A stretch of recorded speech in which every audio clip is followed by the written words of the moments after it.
fishing and anything else that we want to talk about. Yes, we are going to go live to my partner in crime from Lake Amistad here in a few minutes. Bradley Hallman back in studio. And today, the big story, Bradley, the final day of loop number 2 at Table Rock with Major League Fishing and some big names in the final 10. Yeah, definitely a group of big hitters in there, and a few of those guys, their first cut of the year, or the final day of the year. Yeah. So the initials, we talked about it on the show. I talked about it on the show yesterday. KVD making his first final day appearance, and a lot of big names. We're going to see what happens. In the meantime, our friend Matthew has been involved with quite the event going on down there for Kurt Dove with his bass camp, or what? I don't know the official name. You said it the other day, but Kurt I don't does know. Pro Bass Camp, I believe. Okay. All right. He's been doing it for a number of years. So we were going to get him in live via Skype, but the cell service in Del Rio around the lake, not that good. They've got cell towers hanging on cactuses down there. Yeah, not that good. So let's go ahead and bring him in via phone. Matt, you there, man? What's up, guys? How's it going? It's going good. So is this the final day of this event that you're doing down at Lake Amistad? No, there's a entirely. This is just the second day, so this is the second full day. So they fish for 3 days, high school age kids, and they get to go out. Dave Mancy's down here, Denny Brower, Kurt Dove, Pete Pond, and then a couple guides and stuff from Lake Amistad who fish the coastas, and somehow they let me in here. I'm still not sure how or why, but so you take the kids out for 3 days, and they kind of put a pattern together, and then on the final day, they have a tournament for college scholarship money. Well, that's cool. Now, what year is this that Kurt has done this? I think this is the 7th year of the camp. So it's been around for a while, and I mean it fills up. It fills up as soon as registration opens. So he actually has another group that's coming in next week too. Nice. So what's the fishing like down there?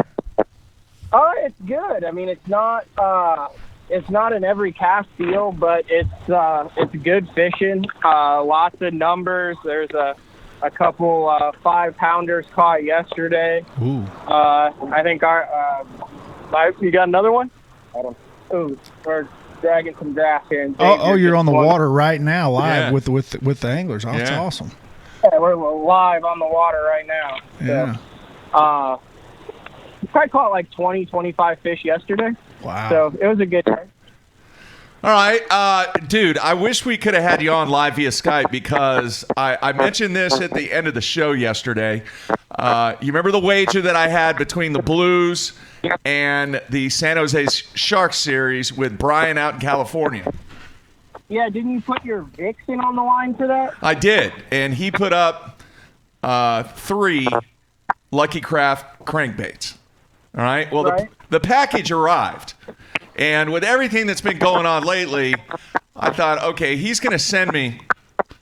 Hang on, I got to fix something here. He's going to send me a package that is about as big as a loaf of bread, or maybe even smaller than that, like an envelope. This package arrives, Matthew, and it's about a 16 by 16 by 16 inch box, and it's heavy. And I'm thinking, what in the world is in this box? Because I had no idea with the way that things have been going and the way that, you never know what you get in the mail anymore. So I very cautiously opened the box up. And I'm going to show Bradley what was in the box. It's unfortunate that you can't see it because there's actually stuff in there for you. Oh, yeah. All right, so this is what was in the box, Bradley. Panger's the true hero around here. Okay. First of all, the custom painted Lucky Craft crankbaits. Right. Here. All right. You can take a look at those. Shallow running crankbaits. Very, You're not getting these back. very cool. Those are going in my boat. Yeah. And then check this out.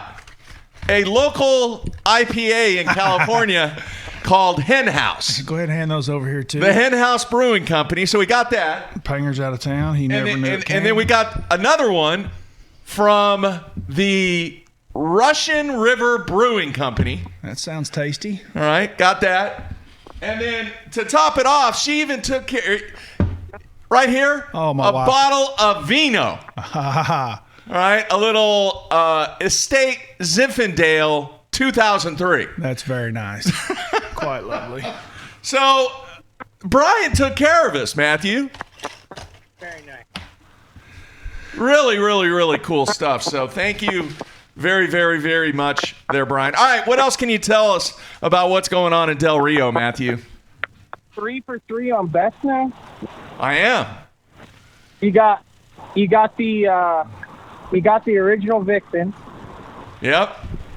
the signed 5 from me, Yep. and now you got the box of booze And the crankbaits. and the crankbait. Yeah, I'm living large, man. I better go buy a lottery ticket. He's doing quite well. Have you, Quite well. have you guys talked about this? The top 10 that's actually fishing today. I mean, obviously, KVD is going to be the headliner in that. But like I said, I'm on the water, so off the top of my head, there's at least half of the field is under the age of 30. If I'm correct, with like Jacob Wheeler and Dustin Caudell and Jordan Lee. I feel like there's a couple other young guys in there. Justin Lucas is in there. He's an old man now, but... Well, hang on. Time out, because that's not true. Jordan Lee didn't make the finals. Justin Lucas did not make the finals. Here, I'll run it down for you real quick. Are you sure? Yeah. Rabanus, Wheeler, Suggs, Polinick, Cody Meyer, Avina, Ott Defo, Dustin Cannell, the initials, and Jesse Wiggins. Oh, okay, yeah, okay. I must have looked at it when there were still like 20 minutes left then. Yeah.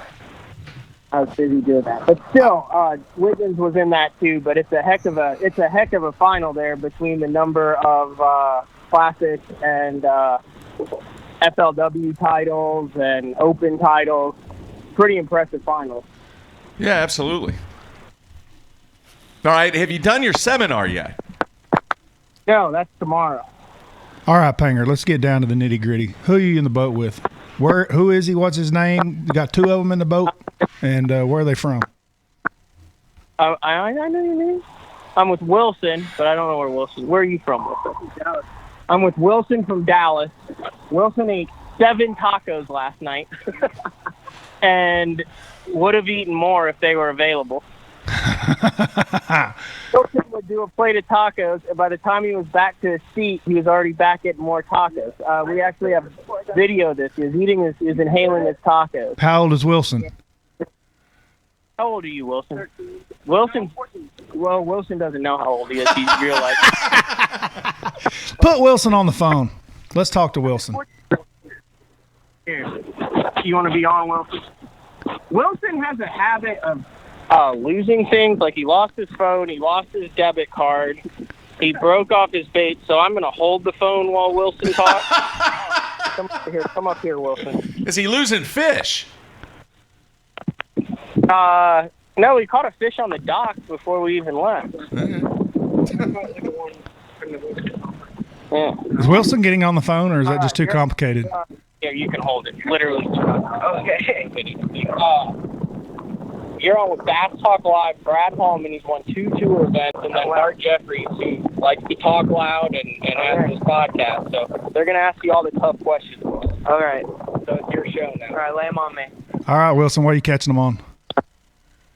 Well, yesterday I was catching them on a swim jig, pulling over grass, hydrilla, and then today I've been catching them on popper. You got to lie better than that, Wilson. You can't just come out and tell them straight up, dude. You got to keep it, on the down low, like just a blade or something, and be more. You realize Denny Brower's there, right? At the camp. Yeah. Mm-hmm. Are you realize you're getting ripped off fishing with Panger instead of Denny Brower? How do you feel about that, Wilson? You need to go in and tell Dove, hey, I want with Denny tomorrow. Yeah. Wilson, do you know why everyone knows who Denny Brower is? Why? I'm asking if you know. No. What do you think? Tournament winner? He's won. Oh yeah. He's in the Hall of Fame, right? He's in the Hall of Fame. Yeah. You know what tournament he's won? Bassmaster Classic. Oh, you're 2 for 2.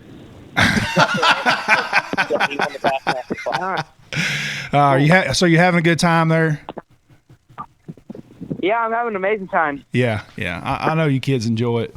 Well, don't let Matt take you to any of his terrible spots. Make him take you only his very secretest, most best.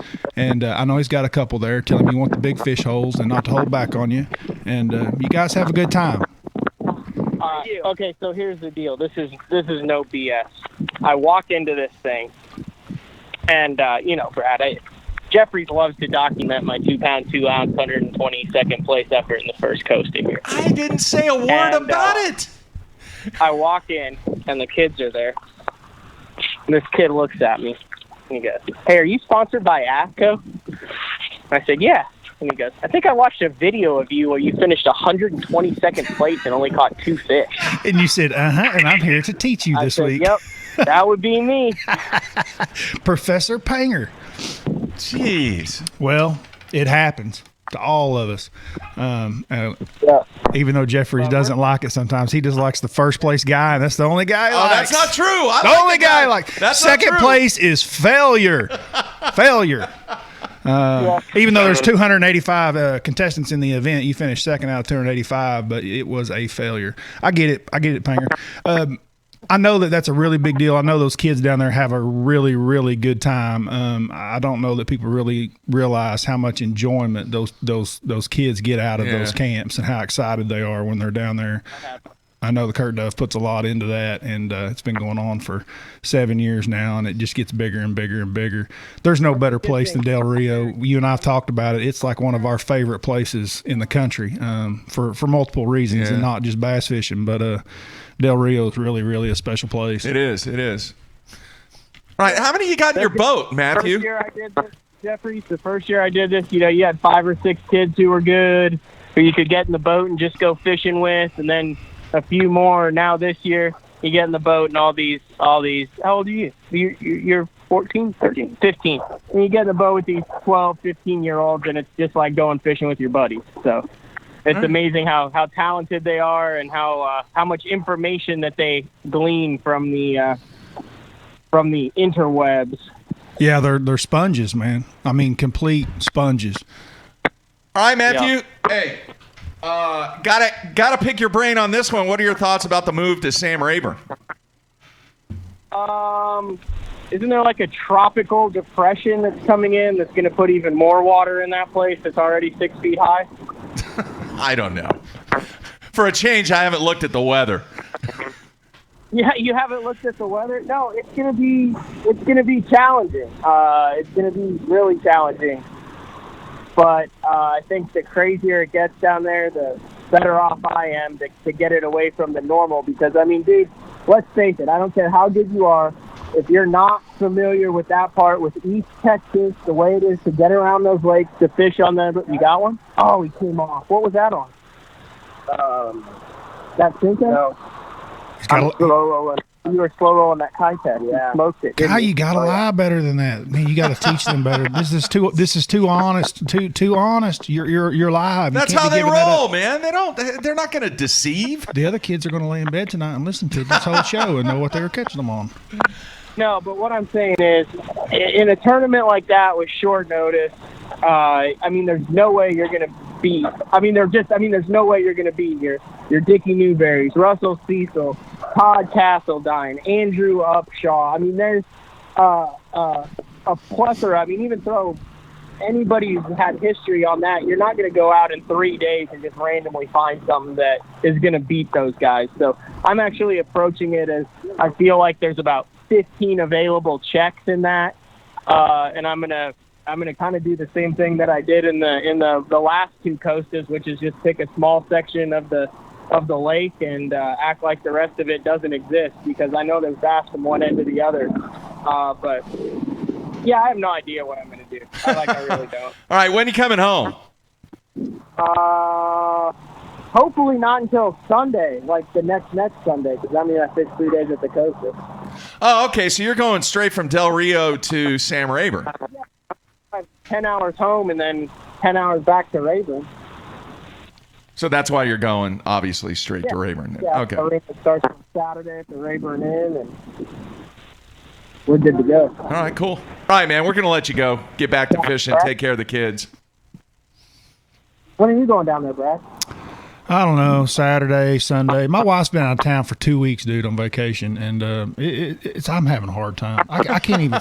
I barely made it here for 8:30. I cannot sleep at night, dude. I don't know what it is. I mean, I travel all over the country. I have a problem sleeping. When I'm at home in my own bed, my wife, I've been married for 20 plus years, and dude, when she's not in that bed, it's like I lay there till 3, 4 o'clock in the morning. Cannot go to sleep. That's why you got to sleep on the couch, Bradley. I have moved a 3-year-old in there because, of course, she wants in the bed anyway. Yeah. But it at least gives me something over there to where I go, it helps. But then she just starts kicking you all night and you get no sleep whatsoever. I'm with you. So it's a double-edged sword there. I don't know when I'm coming, Panger. Saturday or Sunday, I'll start driving. All right. Well, it should be a fun one. All right, man. Bradley, he'll catch him. Oh, yeah. He'll catch him. Yeah, it's going to be a tough deal for all of us. I don't think any of us know what we're going to do. The lake's a little bit high. I know we're looking for some weather that's coming in. I haven't seen it, but it's who knows? Right, I don't know man. if it's going to be on the bank, if it's going to be offshore. Probably a little bit of both. Yeah. All right, Matthew. Be careful, man. I'll talk to you later. Thanks, guys. See All ya. right. See you. All right. There you have it. Our own Matthew Pangrak live from Lake Amistad. And have you ever done that camp, Bradley? I have not. I've been invited to do it. Obviously, Kurt's one of my very best friends. It just logistic wise, I've got so much going on with all my children and stuff here at home and on tour, and it's 9 hours down there.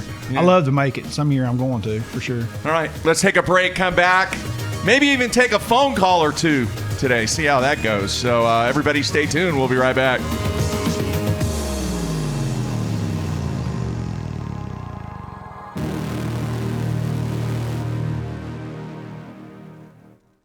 Sleek new design with easy control file. The clearest images underwater with uncompromising range. Live mapping from the touchscreen. View notifications, video, even Google Maps on screen. And for the first time ever, real-time view of fish movements with live sight sonar. HDS Live. New from Lowrance. I got my power pole down, stuck in the mud in the bottom of the lake, sitting so still in the wind and the waves, could even be a hurricane. I got my power pole down.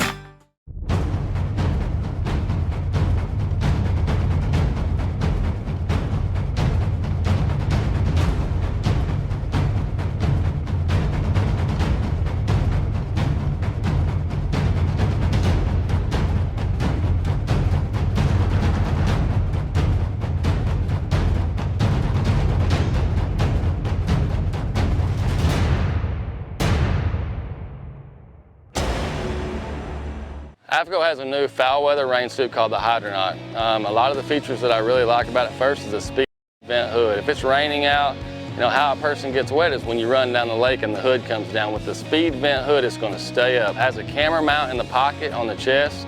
The Hydronaut has a 2-layer, 100% waterproof nylon shell. If you're interested in a rain suit that has a lot of cool features that's going to keep you dry, you need to check out the Hydronaut from AFCO.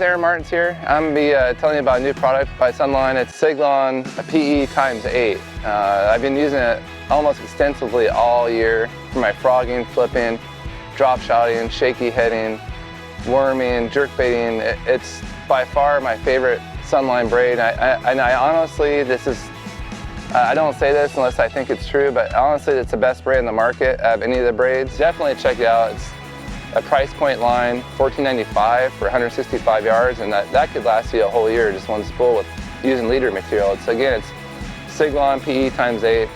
It's my favorite braid, and I think if you use it, it'll be your favorite braid too. Blue Water by TH Marine. Offering LED lighting solutions for your boat, trailer, truck, ATV, and so much more. Engineered and built to be rugged with waterproof and submersible options. Designed for easy installation, Blue Water is available in a variety of colors and styles. All backed by a limited lifetime warranty. Blue Water by TH Marine.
All right, we are back wrapping up the week with Bradley Hallman in studio. And I got some good news yesterday, Bradley. Let's hear it. I've been working on a couple little projects, and the last week of June, I'm actually going to go. Well, let me back up a minute. How many? Have you been to ICAST? I have not. This year will be the first year that I'm going. Oh, okay. So you're actually going to ICAST, and for those people that may not know what ICAST is, it's primarily just an industry-only showcase, show, whatever you want to call it, where companies, lures, rods, reels, boating accessories, electronics, they kind of do business, and they showcase what they're getting ready to launch next year. And it's a big, big deal for this industry and has been for a number of years. All right. On this show, I talk about the game of professional bowling a lot. Well, not a lot. I mean, I do a lot of comparisons because I think there are numerous comparisons in the two games. Yeah, I've heard you make a lot of these. The last week of June, they have their ICAST for bowling. Oh, I thought I saw a plane ticket over here. Yeah. Sitting on the side. It's in Las Vegas, and I got an invite to attend, and I'm going to make kind of a story about all the years that I've been to ICAST and kind of compare ICAST to, I think, what is it called? It's called Bowl Expo. Okay. Is what it's called. All right, and compare the two. Yeah. Now, there's a guy, obviously we've had Steve Wunderlich on the show before. He listens to the show all the time, went fishing with him. There are several people who bowl, who also fish. One of them is actually a guide. He hasn't bowled for a long time, but he's in the PBA Hall of Fame. He's a guide on Lake Fork. His name's David Ozio. I guess pretty doggone good guide on Lake Fork, booked up all the time. But the similarities between what goes down at ICAST, I am going to try and make that comparison with what happens at the industry-only venue of where people in the bowling industry and companies in the bowling industry actually showcase their products and showcase what they have forthcoming in the next year. And folks, you might get a little bored on this, but what I'm going to see is I'm going to try and identify things that is taking place in this industry that the bass fishing industry could actually maybe pick up on, that could actually make this game better. Now, my dad told me a long time ago, when he was alive, he said, "Son, if you see something that is done better than you, you need to pay attention." Well, I've heard you make the comparisons. Definitely, I know bowling's one of your big interests and passions. Yeah. And I've heard you've told me this for many years, that there's a lot of similarities and that they parallel each other. Yeah. Overall, as an industry, I don't know exactly how fishing is, but how big it is. But I know, it's a however many $1 million industry or whatever it is. I wonder how the comparison is there, because it's a little bit higher. Bowling is higher. Yeah, it's a little bit higher, and the reason is obviously the cost. Yeah. All right? And the other reason is when we can't participate, when we're in the trenches of winter, that's their busiest time of the year. All right. Right. It's an indoor game. Right. That's their busiest time of the year. That's part of it. But from a cost standpoint, that has been a battle that both of our industries, both the fishing and the bowling industry, have been dealing with now for a number of years. With the fishing industry, we've seen the cyclical type of pricing where all of a sudden everybody's got to have a $400 reel. Right. And then all of a sudden the consumer says, you know what? I'm not going to pay $400 for a reel. I'm going to pay $199. Uh-huh. And then you see the trend where the price starts to go back down, and then it kind of settles at that certain price range that all the rod and reel manufacturers are trying to get to, because now, based upon what the consumer behavior is, they're going to buy a rod or a reel for $99 or whatever that price point is. Bowling's the same way, except now, dude, I remember when I started out, it's kind of like the first crankbait you ever bought, probably paid, I don't know, $1.49, $1.29, maybe I don't know, $2. I don't even remember it, but not that much. Right. It wasn't a $7.99 crankbait like they are now. No, there wasn't a bait in the entire tackle store that cost that. Yeah. Same thing in bowling. When I started out, if you wanted to go bowling, it was like 40 cents a game. Mm-hmm. Now it's $4 a game. Mm-hmm. All right. And the game has really turned in more to a family event and kind of an entertainment. You see all these bowling centers being built now that are entertainment complexes. There's a brand new one up in Edmond. I don't know if you've seen that one when you're going north. It is a combination restaurant, movie theater, bowling center. Oh, yeah. Yeah. So they're kind of grouping those things together to where you're pulling people in, and you're making the people, the potential customer aware of other stuff that's going on while still enjoying food and enjoying the movies and all that and everything. Now, I'm going to say something here, and this just hit me, and I apologize, folks, for this subject being a little local, and I'm hoping that Brad is familiar with this. Now, here in Norman, Oklahoma, we have an area in the city that is known as kind of Restaurant Row, all right? You have a ton of very good, very well-established restaurants, and then right in the middle of it, you have this one building that has been there forever. It is completely surrounded by water. Do you know where I'm talking about? Right next to Charleston. I know exactly what we're talking about. And BJ's. And then there's another Italian restaurant right there, Olive Garden's close by. That thing is set vacant for 5-6 years. They haven't done anything in there. All right? Anything in there.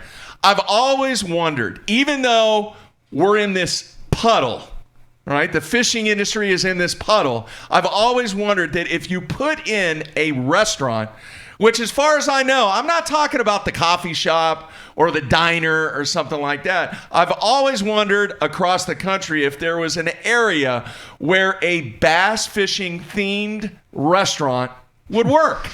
Now, would that not be the perfect spot? Think about it.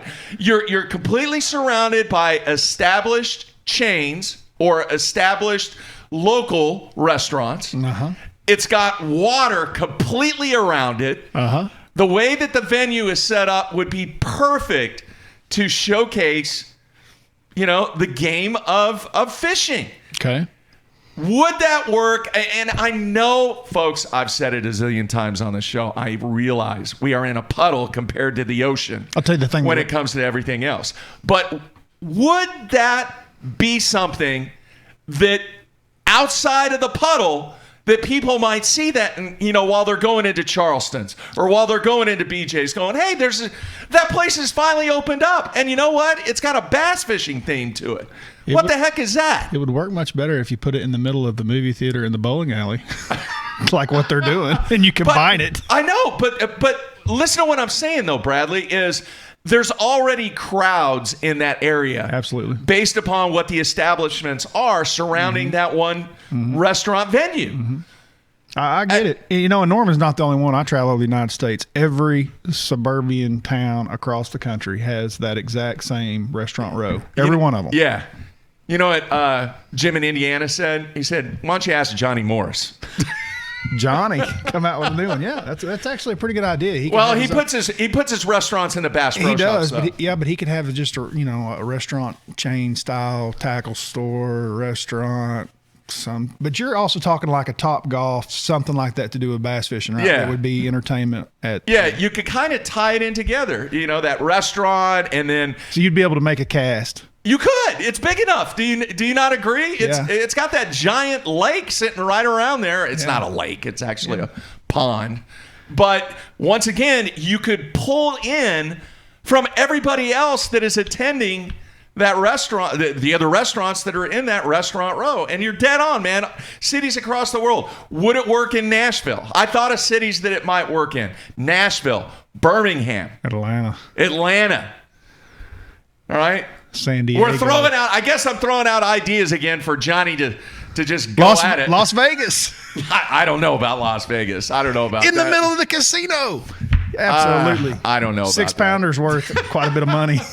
But that's one place, and once again, I've been around a while, but I have not seen anywhere across the country. I have not heard of anybody saying that there is a bass fishing themed restaurant that is basically on its own or established. I'm not talking about the famous coffee shop that's at Lake Sam Rayburn. Right. What is that called again? I can't remember off the top of my head. Well, there's the Stump. It's not a coffee shop. It's more of a beer shop. Yeah.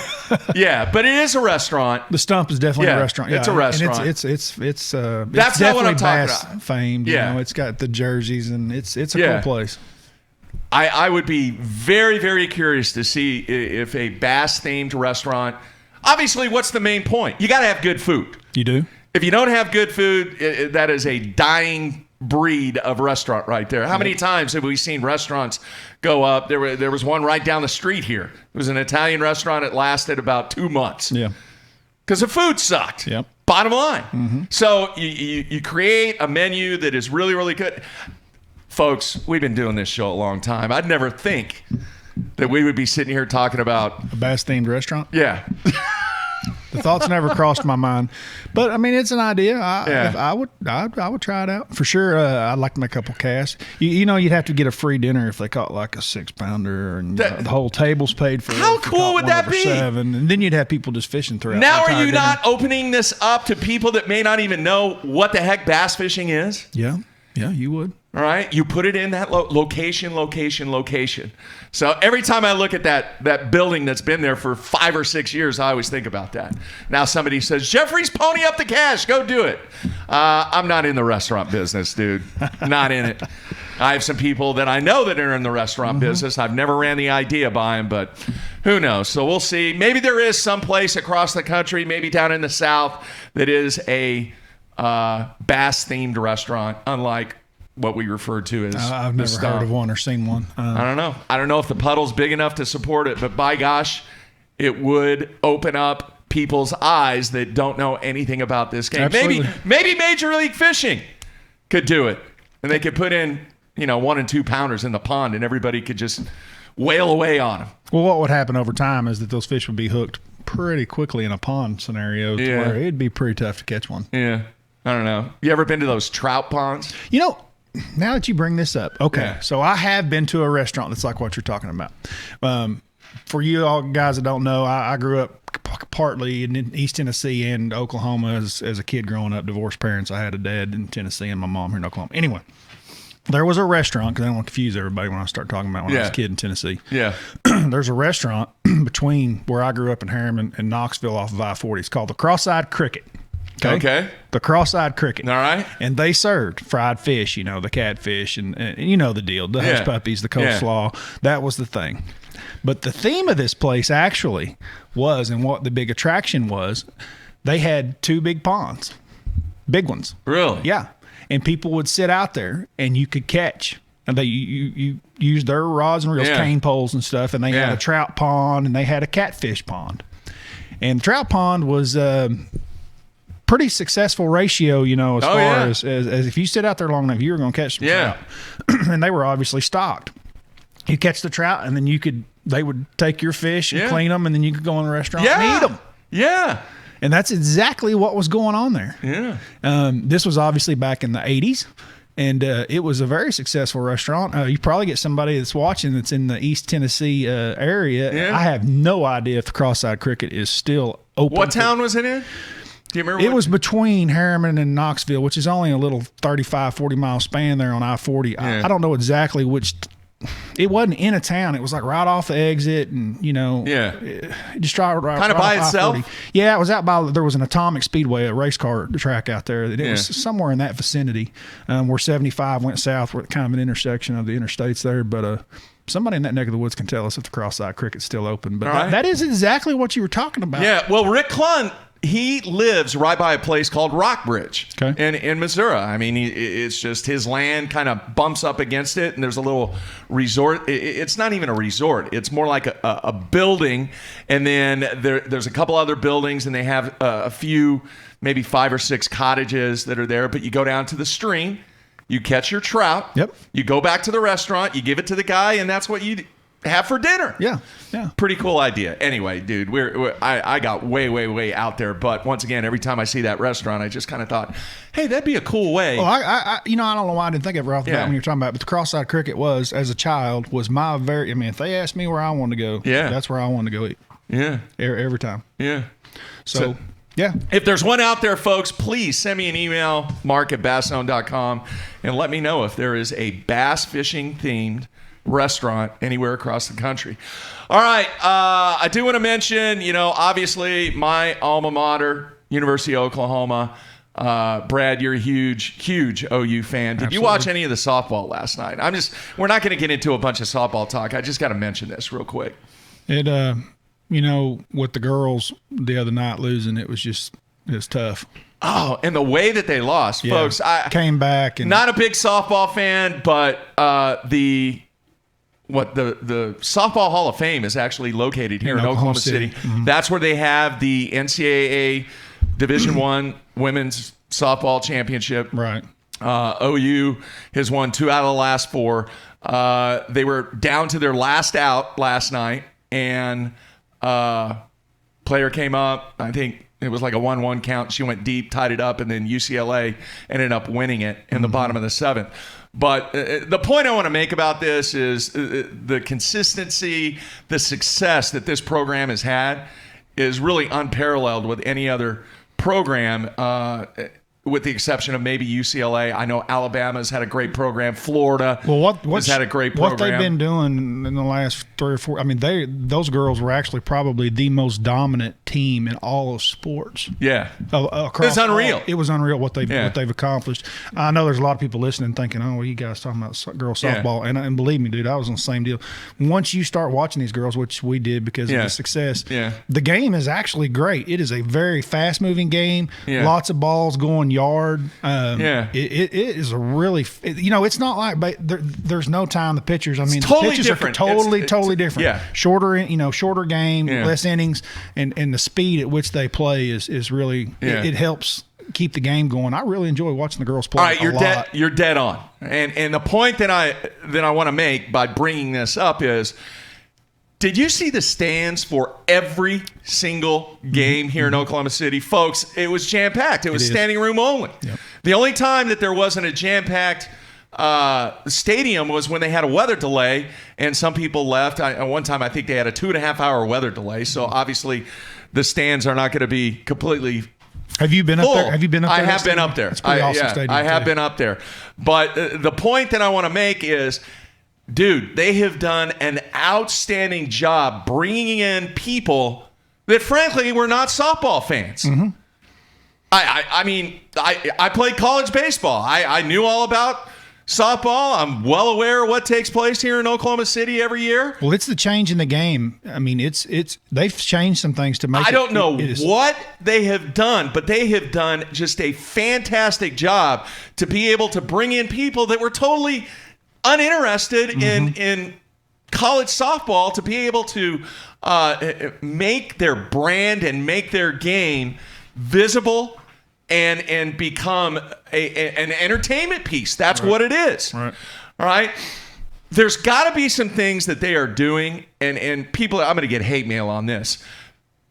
People constantly say, Mark, you can't compare sports to bass fishing. You just can't. I agree with them. But what I do is I take characteristics, not the actual game, but I take characteristics from what is taking place in other sports and actually try and analyze to see if there are benefits, if there are things that these other sports are doing that could make the game of professional fishing better.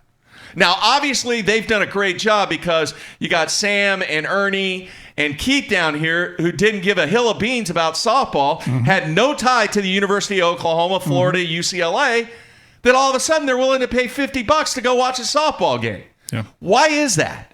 Why is that? Those are the kind of questions that I ask to see if any of those answers could apply in how this game of professional fishing can grow. Well, I can tell you one that's very glaring and obvious in front of you. Tell me. Get women involved more heavily than what they are. What would happen if Major League Fishing decided, you know what, we're going to have, and I'm just going to call it what a lot of other sports call it, a sponsorship exemption, and we're going to let a woman professional angler fish on Major League Fishing? What would happen? They tried that with what's her name in the Classic. It doesn't work. Nobody wants a spot that no one. Dude, I have 3 daughters. I am all about this. There is no reason that women cannot succeed and be successful in the bass fishing industry at pro bass fishing at tournament level, at any tournament level. There is no physical holdback there. I agree. Zero. I agree. Zero. I agree. It takes what it's going to take is it's going to take a group of girls that are just naturally interested into it. You know what I mean? Just like we were. Most of the guys that I've competed against and stuff, they were just like me. They've been ate up with it their entire lives. It's really something that you're born with, not. It really is the interest to just keep going and keep going and keep trying because it's a grind. I mean, it's a grind. And they tried. Remember, they tried the women's tour back. What was that? 8-9 years ago. Yep. It didn't work. It didn't have the support. It didn't have the interest. Now, but you want to talk about growing the sport? You find a female that is competitive and can get there and qualify. Yeah, dude. You know, I think that could. So they have to earn it. They have to earn it. Absolutely. It shouldn't be a sponsorship exemption or anything like that. Absolutely. But there's no reason that it shouldn't be pushed to do it. Yeah. I definitely push all 3 of my girls. Right. I don't know which one's going to show the most interest. My oldest is not there. She definitely doesn't show just I'm just talking about the natural want to do it, right? Yeah. But there's definitely guys out there that have daughters that are interested in it, and if that is the case, I encourage you to definitely push her, and help feed that, because that's what this sport needs. Okay, here's what I want to do, and the beauty of this show, folks, is when Brad shows up or Matthew shows up to the studio, we know who the guest is going to be, and that's about it. Yep. And we just kind of go ad hoc and based upon the flow and based upon what the discussion is, that's what we kind of go with. Well, here's what I want to do, Bradley, because I think you bring up a great, great, great subject and a great point. I cannot recall, and I need the help of the viewers and the listeners on this. I cannot recall a female that has been successful in the college ranks. And college fishing is huge right now.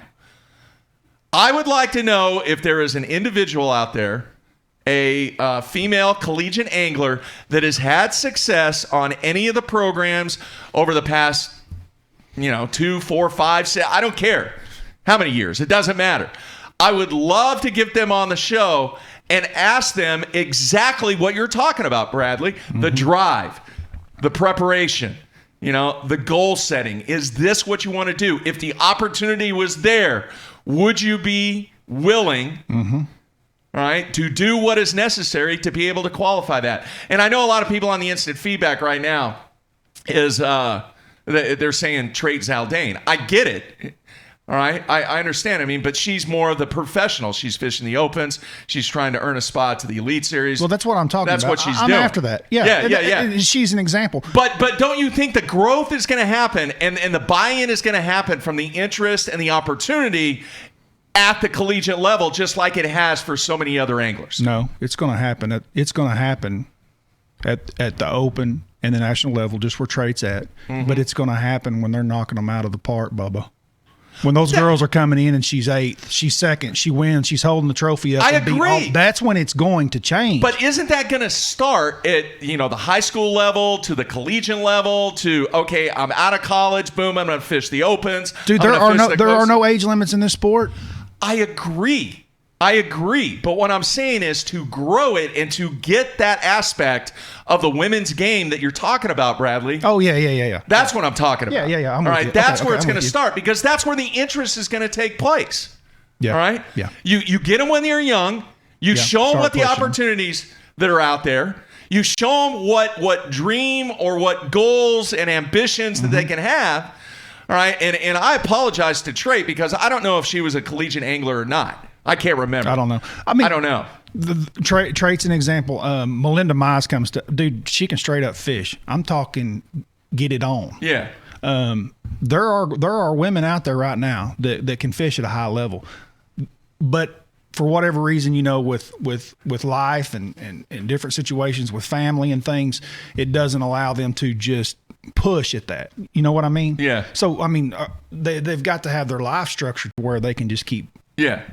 But there's no reason at all that women should be be in our sport and be at the top level. I agree 100%. So my request for the fans out there listening live and listening on the YouTube replay and listening on the podcast on iTunes and Spotify, please, if you know of a collegiate angler, female collegiate angler out there, that this is what they want to do, please send me their contact information. I want to get them on the show. I want to get them on the show. Well, all right? You should do that. You should have. I really, really want to get them on the show. All right, on the instant feedback, Bradley, real quick. Ty said that his first job was at the Cricket.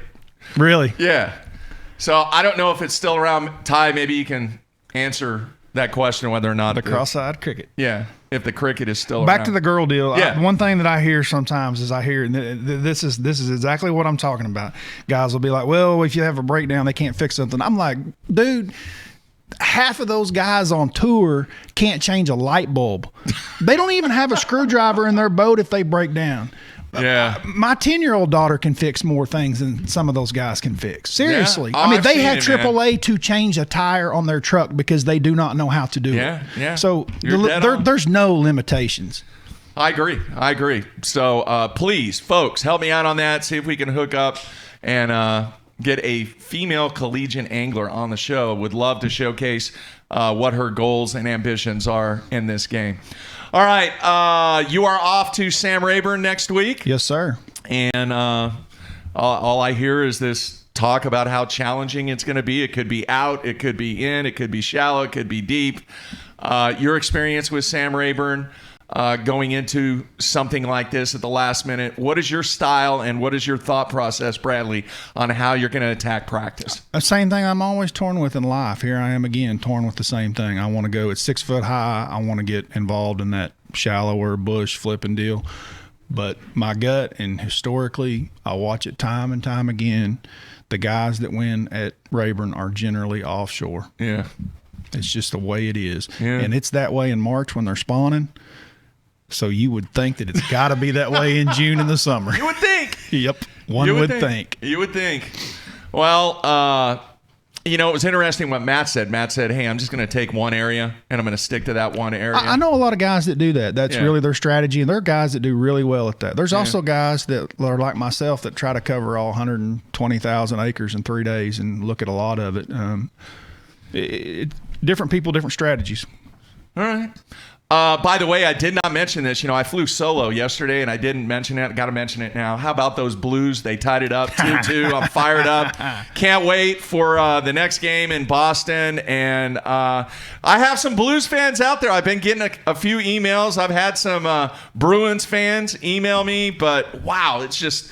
Folks, I've said it. Matt has said it. If you're not a hockey fan, you need to watch the Stanley Cup Finals because it is just an event. It is entertaining. It is hard-hitting. It is physical. It is just the best brand of hockey that you're going to see anywhere in the country. So if you get an opportunity, check that out. All right, who gets it done today? Does the initials win this thing, Bradley, on the Rock?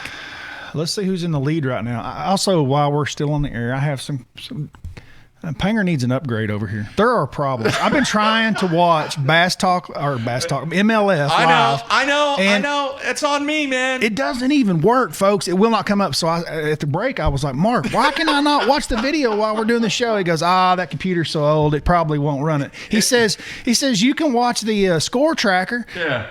And I stopped. He has 1, 2, 3, 4, 5 monitors over there. I'm the producer, dude. 5 monitors. I'm the producer. And his computer's so old that we can't even watch a video over here. Sorry, man. It starts to run the commercial, and you think, okay, it's going to work. And then the commercial finishes, and that's all you get. I think it's still running Windows 98. It's that old. I mean, it's ancient. All right. So out of this group, I'm going to pull for the guy that's in the lead right now. I really like him. Anybody that's had Cody Meyer, absolutely, just a super stellar person. I'm going to pull for Cody. But I will tell you, Polinick has made a charge here of late. Yeah, getting a little topwater bite there. All right, folks, that is going to wrap things up for the week. Bradley, can't thank you enough. Obviously, pitch hitting for Matt. Absolutely. People really enjoy your insight and your take on so many things in the world of the professional. You're going to have to get an upgrade over here if I'm coming back. I know, again. I'll tell you. Yeah. Gosh. I got one back in the corner back there. I think it's got Windows XP on it. We got to get something up here where we can at least watch an MLF while we're on the air. Yeah, we'll get that going. So next week, Matt will not be here. Bradley will not be here. And I will not be here. We're going to listen, we've done 6 months of 3 shows a week. Next week, the month of June, here in the state of Oklahoma, is the only month that you can actually work with your basketball, baseball, and football teams at the high school level. You get 4 weeks. That's it. Next week is our first full week of camp. So I was very fortunate that it worked out that it was on the same week as the Coastal where you were going to be gone. Everybody's gone. Yeah. Everybody's gone. So next week is going to be the first week that we have our best of shows. We'll have 3 best of shows next week.